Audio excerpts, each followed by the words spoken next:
So this is your cuteness dose for today.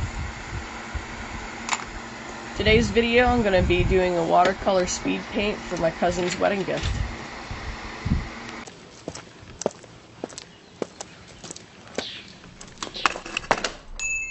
Hello, and welcome to the Rummaging Ferret. So I have already penciled this drawing and I had sketched it out in my little sketchbook. I'm well aware that my painting is upside down, but as you can see, there's a lot of detail on the sides and mostly up at the top of the painting.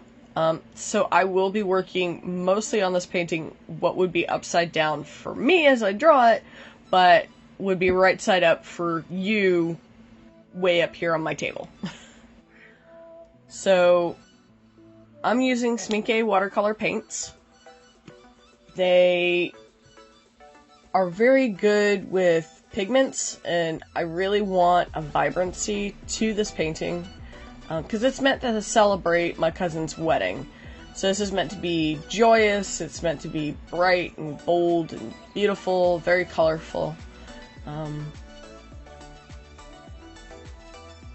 So what I do with these is I water them down and I lay down several layers, and I will build up the color as I want it, because the thing about watercolor paints is they dry lighter than what you actually put them down as. So if you have this bold saturated color on your paper when you first put it down, when it dries it's going to be a lot lighter. So I end up going back and forth over it time and time again. And you'll see that a lot with the green part of it, the leaves and the shrubbery of it.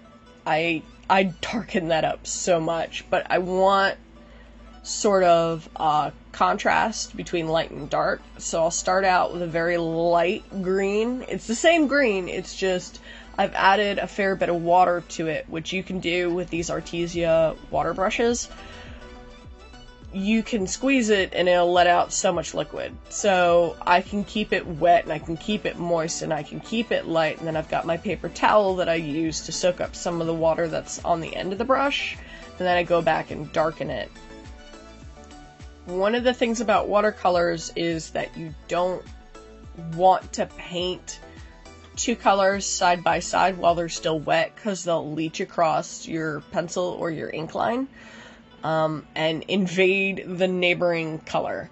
So what I did with the tree was I started on what would be my left and worked to my right. By the time I got to the right, the left had already dried, so I could start on the green that was on the left side.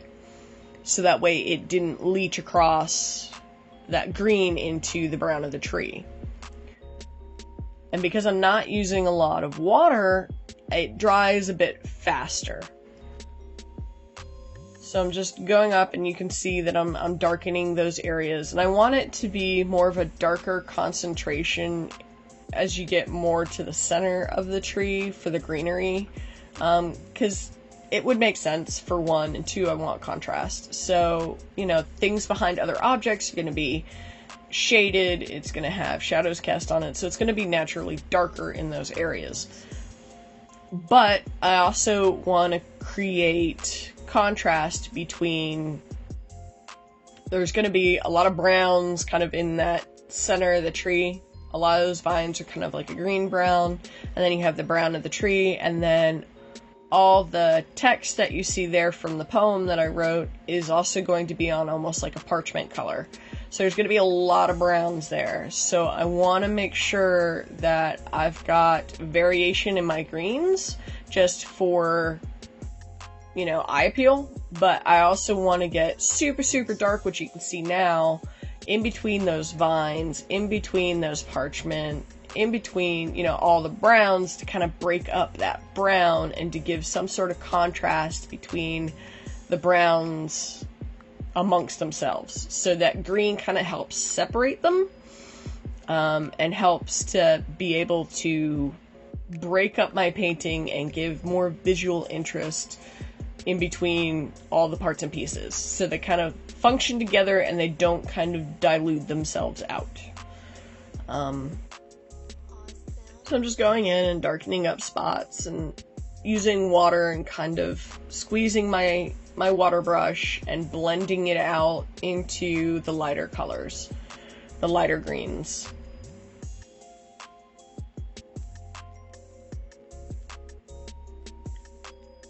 So the flowers of the painting are actually from my cousin's wedding. They used hydrangea and peony, I think is how you pronounce it. Peony? Yeah. Pretty sure that's how it's pronounced.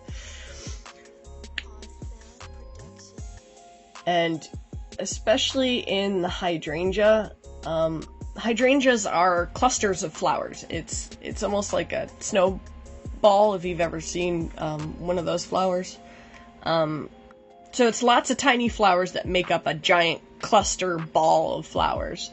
So what I'm going to want to do is I'm going to start adding a darker green into that hydrangea cluster to kind of separate some of those flowers. You can see me doing that now. I'm just going in with a very, very dark, saturated, not watered down green, and going in there and just kind of highlighting areas between the clusters so you can tell that they're clusters of individual flowers.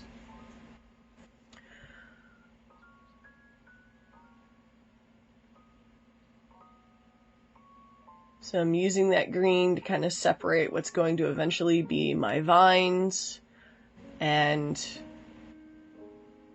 the parchment paper that holds the poem.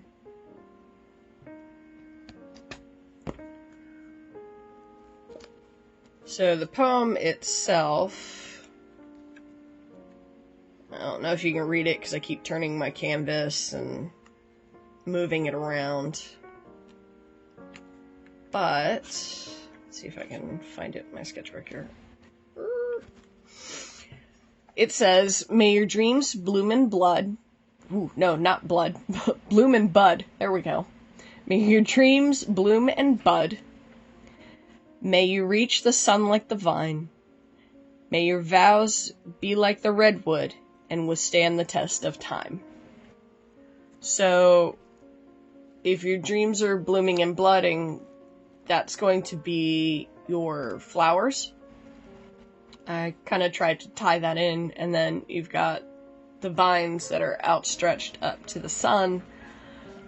And then the redwoods, if you don't know anything about redwoods, they're some of the largest and oldest trees, I believe, in the world, or close to it. I know that they're massive. They live out in California, and they're so big you can drive your car through tunnels of them, that they're so massive.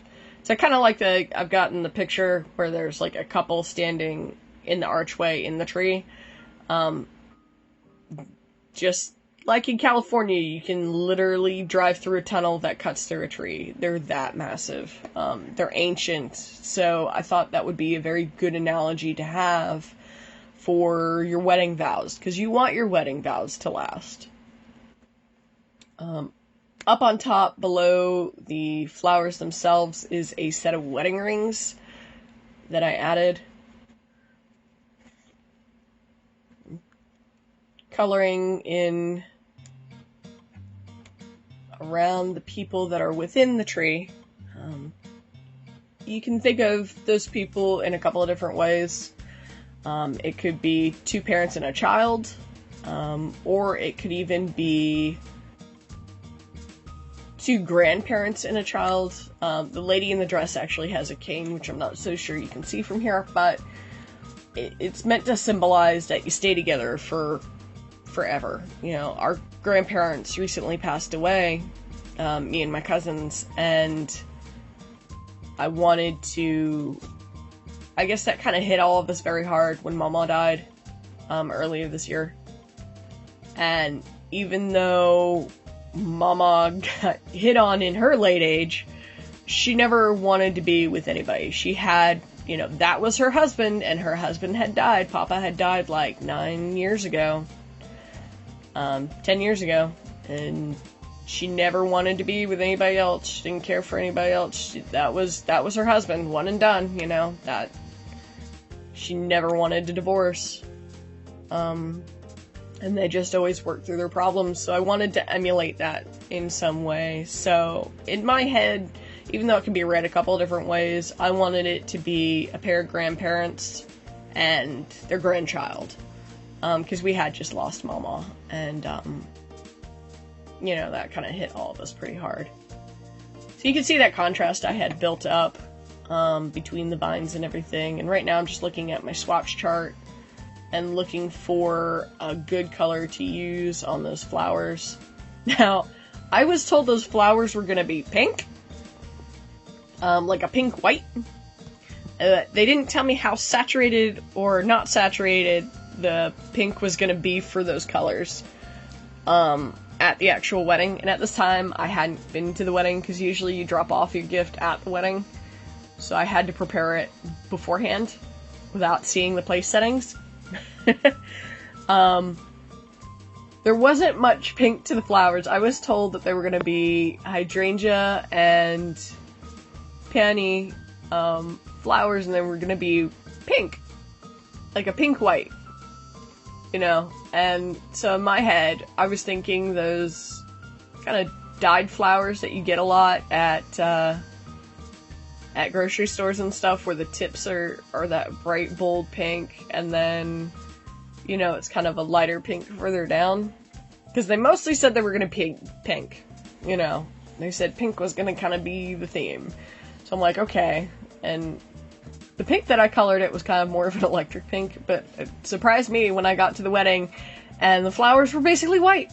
There wasn't any kind of real pink to them. It was mostly white.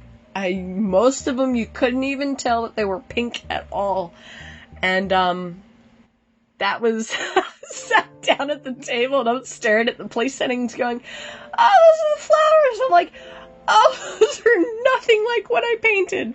And I kind of like, you know, well, I didn't see them beforehand, so what can I do, you know? It's kind of what it is. I did lose some footage earlier on. My camera cut out at about, like, 30 minutes or so, and I didn't realize it had cut out, when I was doing the parchment paper and some of the vines. So, please, in the comments below, if you know how to fix your... What camera do I use? I use a Canon Rebel TI5, I think? Something like that. From cutting out after, like, 30 minutes. I don't know if it overheats. I don't know if it just says... Because it's got space on the video card. So, comment down below if you know how to fix your camera shutting off after, like, 30 minutes. Or 10 minutes sometimes. It just... I think it's 30 minutes it cuts out. It's the most annoying thing. I've had to use my camera phone a lot. Which is good quality. I mean, look at that.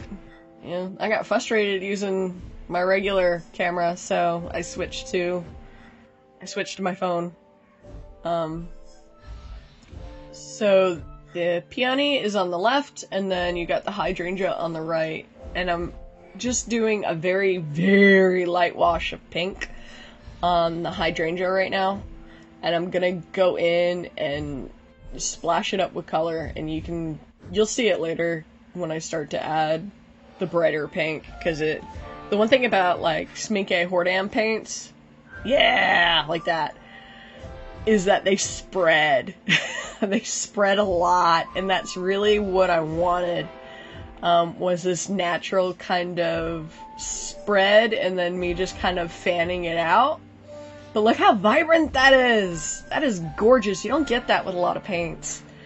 And I love that. It just seeps and just goes. Which could be a problem. Like I said earlier, when you're trying to do stuff with two separate colors and you want to keep them separated, it will leach across. It will just jump across your pencil line or your marker or your ink. It will just spread it into places you didn't want it to spread, which sounds terrible, but if you know how to control it and you just wait for the paint to dry before you do the next color next to it. You know, don't paint side by side unless, you know, you want it to leach across. But, you know, so let your paint dry if you're doing like brown next to green or something like that where you don't want them to cross. But when you want it to spread, oh my god, it's beautiful.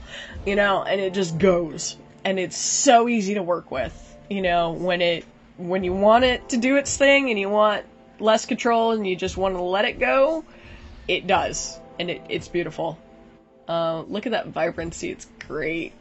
Sorry about the camera kind of shaking. I don't have the best camera set up right now. I'm new, I'm still learning things. I got a little bit better setup now, but not by much. Hopefully I'll get something that's not jerry-rigged with tape later. But, yeah, like I said, my camera kept cutting out after 30 minutes, so I had to tape my phone camera to my tripod, and, using blue painter's tape, which I think you can see, like, a bunch of it on the left-hand side from where I had to tape it, fix it, fix it, to try to get my camera to stay steady. So hopefully I'll actually get a swing arm or something for it, a cantilever arm, for better quality videos for you. But yeah, so that's the painting. I'm using the same pink that I used on the flowers up top to kind of draw that pink to the bottom of the painting, so it's not just in the flowers, it's in these sort of people on the bottom. And I'm sorry, I do architectural drawings too, so I have architectural, like, people. Very, very dumbed down people. What I'm doing right now is that's a Signo Ball white gel pen, and I'm just going in and adding touches of white and contrast. You know, vine leaves are very waxy, so I'm adding a shine to that. I'm using the pen to create contrast between the brown of the tree and that sort of light pink of the people, just to kind of get them to stand out a little bit more. I don't want them to be the focus, but I don't want them to blend in too much. You know, blending in is okay because they're not the main focus, but I don't want them to, like, absolutely disappear into the woodwork, literally. And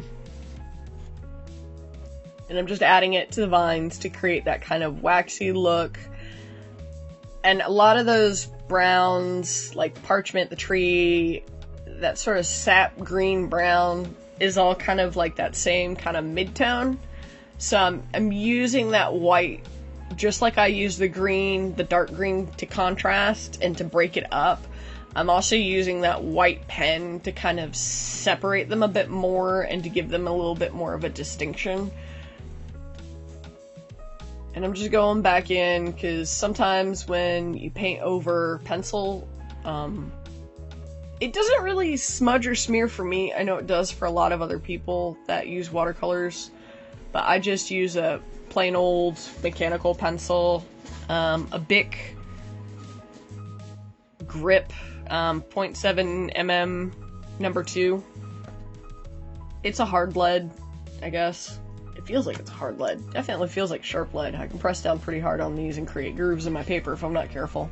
But I'm just going back in and finding those grooves I had already previously wrote in there, and I'm going back in and penciling it and making it darker. And I just went ahead and opened up my sketchbook to look back at my sketch because I haven't had it open. I'm just going back in and using a wood texture on that tree, and I went back to look at my sketch to make sure I was doing it right and that I kind of mimicked the sketch that I had in my sketchbook the best I could. I'm just going back in and darkening some of the pencil lines that I had lost, and I really kind of want a lot of the focus on how your eye reads the painting to go to those bright pink flowers first, and then to follow the poem down the painting. So that's kind of what I'm doing now, is just kind of darkening up some of the pencil lines that I had lost. I don't use ink. I know a lot of other artists will use a black pen, but for me that's like too harsh and too much of a contrast. I tried doing a painting of Tom Baker, which is like the fourth Doctor from Doctor Who, of the original series, like, I used pen on it and it looked so creepy. It was just too much contrast, and the way that Tom Baker smiles, his teeth show a lot, and it just ends up looking super creepy. So I tend to use pencil instead of ink. That's just one of the things that I've learned over time, is to use a pencil. For me, it looks more organic and less harsh. So I'm going in right now and just penciling in those hydrangea flowers a bit better, just to give it more contrast and to separate them, because they are a cluster ball of flowers, of tiny flowers, and they all kind of blend together. So I'm just using that pencil to kind of define each individual flower. Thank you for watching. If you enjoyed me and my ferrets, it's free to subscribe, and remember, there's magic in art.